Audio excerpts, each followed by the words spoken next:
মুসলিম সমাজে অন্যতম সম্মানিত ব্যক্তি হলেন মসজিদের ইমাম, খতিব ও ধর্মীয় ব্যক্তিত্বরা। আর তাই প্রতিদিন পরম ভরসায় ইমামের পেছনে দাঁড়িয়ে নামাজ আদায় করেন মুসল্লিরা। এমনকি জুমার সময় খুতবা এবং তাদের কাছ থেকে কুরআন হাদিসের তাফসির শুনে সঠিকভাবে ধর্মীয় দিক নির্দেশনা পাচ্ছেন আর নিজেদের ঈমান রক্ষা করতে পারছেন বলেও মনে করেন অনেকেই। কিন্তু যদি সেই পরিচিত ও সম্মানিত ইমামের আসল কর্মকাণ্ড ফাঁস হয় আর তাতে দেখা যায় যে সেই ইমামরাই গোপনে নষ্ট করে চলেছেন মুসলিমদের ঈমান, তবে এর চেয়ে মর্মান্তিক বিষয় আর কী বা হতে পারে।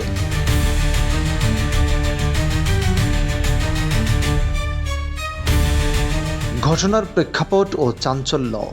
এমন ভয়াবহ ঘটনাই ঘটেছে এবার ফরিদপুরের ভাঙ্গা উপজেলায়। সেখানকার কাউলিপাড়া ইউনিয়নের পশ্চিম মাইঝাইল ও বাগপুরা গ্রামে বুধবার হঠাৎ করে ছড়িয়ে পড়ে চাঞ্চল্য।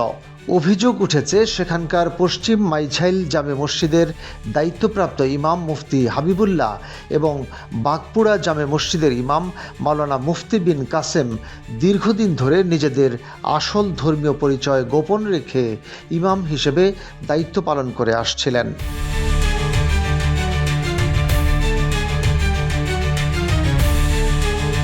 মিথ্যাচার ও খ্রিস্টান ধর্মপ্রচার। অভিযোগ অনুযায়ী তাদের সেই মিথ্যাচার এতটাই নিখুঁত ছিল যে শুরুতেই টের পাননি এলাকাবাসী, আর তাতে এতদিন তাদের অন্ধভাবে বিশ্বাস করে আসছিলেন সবাই। কিন্তু ধর্মের কল বাতাসে নড়ে, আর তাই তো এবার খ্রিস্টান ধর্ম প্রচার করতে গিয়েই ধরা খেলেন এই দুই ইমাম। স্থানীয় সূত্রে জানা গেছে, সংশ্লিষ্ট দুটি মসজিদের ইমামতি করার পাশাপাশি তারা গোপনে মুসলিমদের খ্রিস্টান ধর্মে ধর্মান্তরিত করার দাওয়াতি কার্যক্রমে যুক্ত ছিলেন।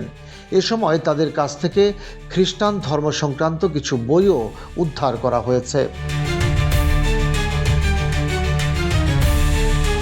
ঘটনাটির প্রত্যক্ষদর্শী ও সাক্ষী পশ্চিম বাগপুরা বাইতুল মামুর জামে মসজিদের ইমাম মুফতি শফিকুল ইসলাম জানিয়েছেন, কিছুদিন আগে মাইঝেল পশ্চিমপাড়া জামে মসজিদের ইমাম হাবিবুল্লাহ বাহার তাকে বিভিন্ন প্রলোভন দেখিয়ে খ্রিস্টান ধর্ম গ্রহণের আহ্বান জানান।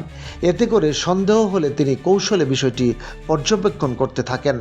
এরপর বুধবার তাকে ইসলাম ধর্ম থেকে খ্রিস্টান ধর্মে ধর্মান্তরিত করার পরিকল্পনা ছিল বলেও জানিয়েছেন তিনি।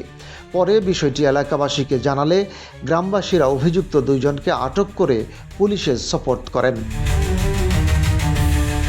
এ ঘটনায় দীর্ঘদিন তাদের পেছনে নামাজ আদায় করা মুসল্লিরা হতবাক হয়েছেন। ঘটনাটির ভিডিও ছড়িয়ে পড়তেই ক্ষুব্ধ প্রতিক্রিয়া জানিয়েছেন নেটিজেনরা। নিজের ঈমান ও আমল নিয়ে সাধারণ মুসল্লিদের মাঝে এখন চরম উৎকণ্ঠা বিরাজ করছে।